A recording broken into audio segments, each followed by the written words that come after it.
রাজধানীর metro rail চলাচলের সময় বাড়াতে কাজ করছে Dhaka mass transit company limited DMTCL. ইতিমধ্যেই কারিগরি পরীক্ষা নিরীক্ষা করতে পরীক্ষামূলক চলাচল শুরু হয়েছে। শীঘ্রই আনুষ্ঠানিকভাবে সময় বৃদ্ধির ঘোষণা আসতে পারে।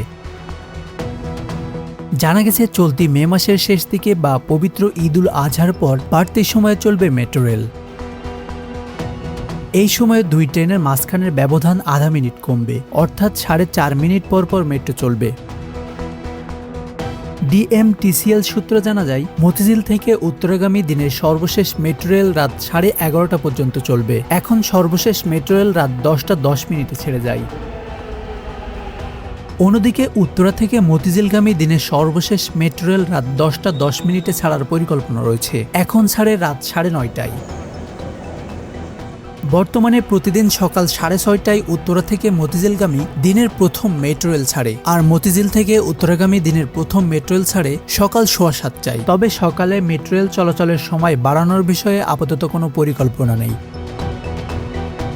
আশানুর রহমান মিঠু, বাংলা অ্যাফেয়ার্স।